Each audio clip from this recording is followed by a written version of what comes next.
Hi, I'm Susan. It's really good to... Wait, go again because it calmed down.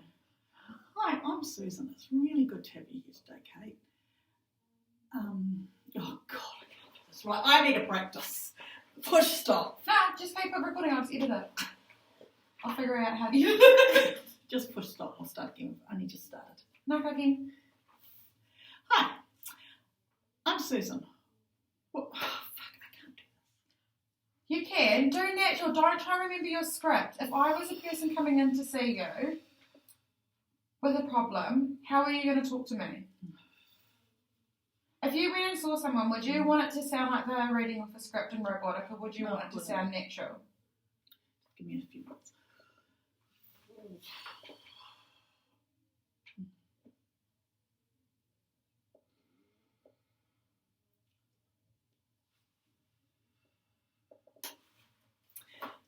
Hi, Kate. Glad to see you here today. My name is Susan Ferrin, and I am a trainee psychologist who has supervision. I work from the point of view that emotions, behaviour and feelings are all interrelated and they all influence each other. So one of the things we can work on as you share your story with me is any thoughts and behaviours that you maybe feel are not working so well for you or are not causing you to not function very well. We can look at what could be changed with those, how we might change them. We could look at maybe putting some other thoughts and behaviours in there as well, which will slowly help you get rid of some of the ones you want to get rid of. But you're in control of all of that, and it's all done collaboratively. And we work on what you want to work on. I also work from the point of view that this is a respectful, warm environment where you should feel comfortable and in control of what you're sharing and what is happening within this space. Confidentiality is really important, and your privacy is right up there as one of the main things that needs to happen. And in order for that to happen, any notes I take, you're allowed to read or have a copy of, but they are also kept really securely. So as nobody who shouldn't have access has access, and the only people who should have access are my supervisor and myself. Anything you say in here is confidential. I might share bits of it with my supervisor, but your identity remains confidential even from them. It's just sharing part of your story to maybe give me a bit more guidance on where we might want to go next.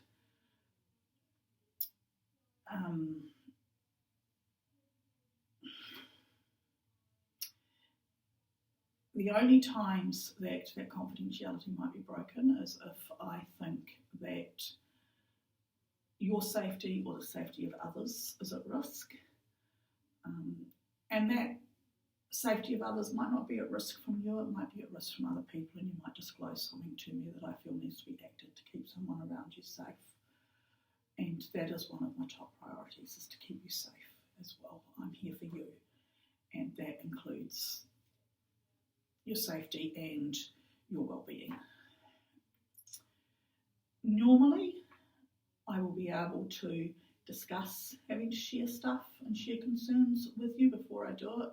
There might be an occasion where I can't do that and where I just have to make that phone call without you being aware of it. Are you comfortable with that? Yeah. Do you have any questions you'd like to ask? Not at this stage, I don't think. No. So are you willing to consent to therapy? Yeah, I mean, that's why I came here today. So. Awesome. So I just have a form that I need you to fill out and sign to say that you consent. Yeah. So what am I consenting to on this form? You are consenting to me sharing your information with my supervisor. So it's only your supervisor though? Only my supervisor. Okay, but my identity stays, like they don't know who I am? That's correct. Okay, cool. They don't know any of your personal details. And you're also consenting to me sharing your identity and your information if I think you are at risk or someone else is at risk of harm. Okay. Cool. So now that we've got that admin stuff out of the way, Yeah. what brought you to therapy today? Well, I don't think we're going to have to worry about any of the consent stuff with what's brought me in. Mm-hmm. So I feel like I'm almost having an early midlife crisis because I'm trying to figure out where I want to do my study, what I want to do with my study, where I want to end up with my career, what my passion is, but where I'm actually meant to go.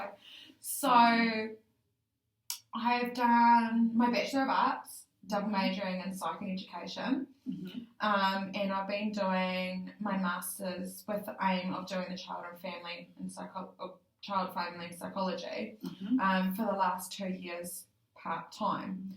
I have to do it part-time as financially I can't study full-time. I have to work and pay mortgage and all that fun adult stuff.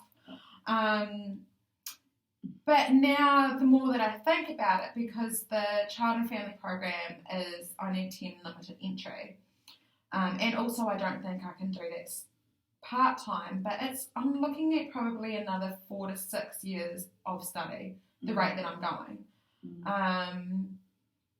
And I'm just wondering, even if I keep on doing this study, the chances of me actually getting into the child and family program, is it worth it? Is it really where I want to be? Is my passion elsewhere?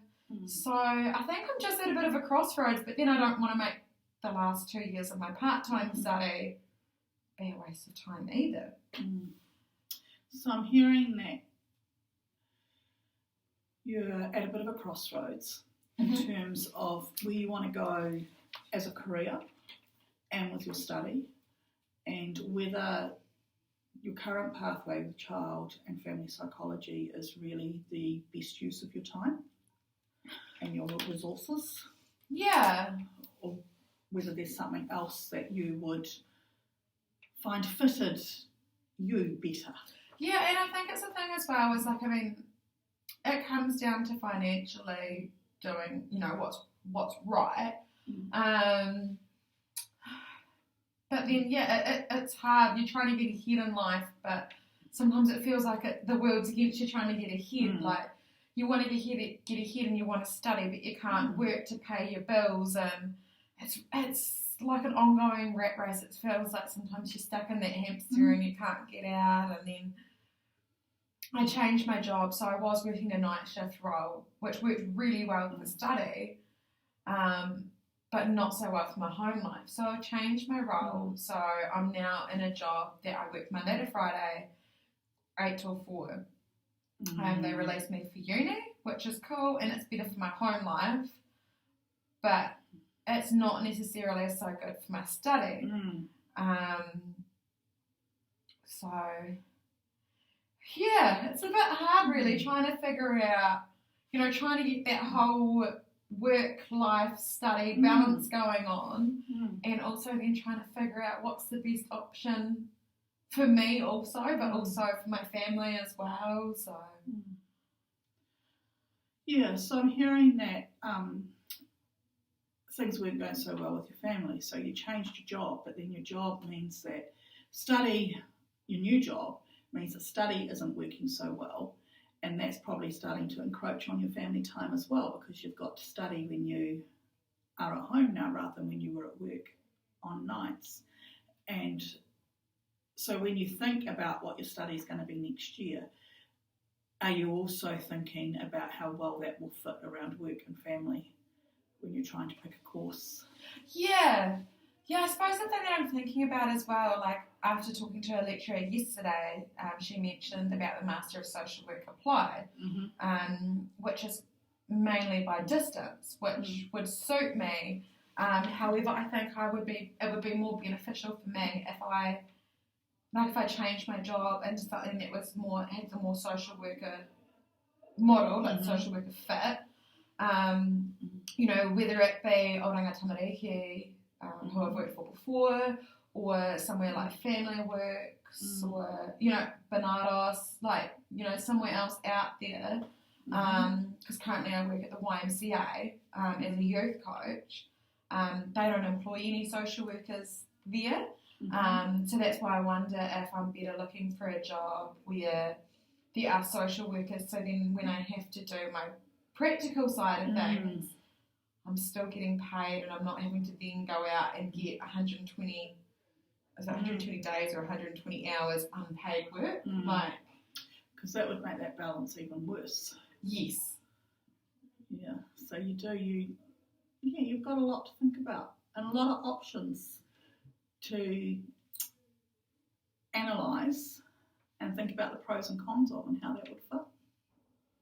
So is that kind of what you, so coming to the end of our time together, is that kind of what you would like to do in sessions going forward, to think about the pros and cons and how things are working together for your goals for the future?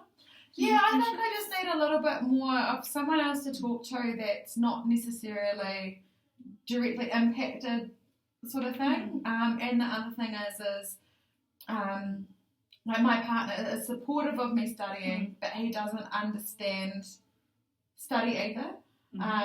Like he's all supportive of me doing in whatever I wish, but he doesn't understand the context of it or the expectations of study. So sometimes it's quite good coming and talking to someone else that has done some, tertiary education and things like that, so that I can get a different perspective of it as well. Instead of like my partner's just like, yeah, that sounds cool.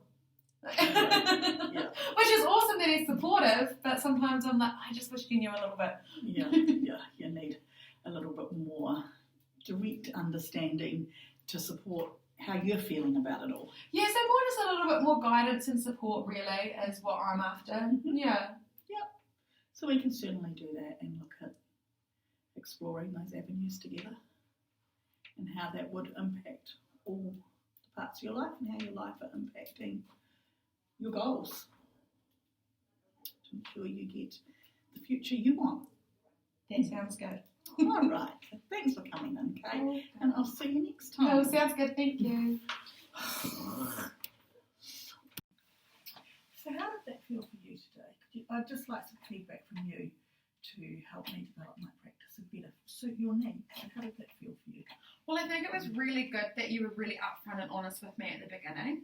Like you let me know that you do have a supervisor, that things could potentially be shared with a supervisor, but it was for my benefit, which made me feel really good that it was, you were trying to do the best for me, by, also you developing and getting help from your supervisor to help you, but it was to help you help me, if that makes sense. So that made me feel really good that you were really upfront and honest. If I don't know the answer, I'm going to try and get the answer for you. You listened to me, you could understand with me also with, you doing your training. You've had that tertiary background, so you had that understanding of, where I was coming from, me trying to figure out where my career path is going. So I felt like you could relate. And I was able to verbal diarrhea to you, which was really good. So is there anything that made you feel slightly uncomfortable maybe? Not that I can think of. No, everything was, it was a nice relaxed environment. You gave me a bit of background on you. But then also, you made sure that the session it was my session. It was about me. I've been to some people in the past that everything that you say, they relate to themselves and it turns into more about them. Whereas you made it that, this is my problem, this is my, my suggestions and my help, which was really good. And you listened, and I could tell that you were listening by, when you were talking back to me, you'd said what I'd said. So like, in a way, so I knew that you were listening to me. You weren't just like, oh, here goes this woman rambling again.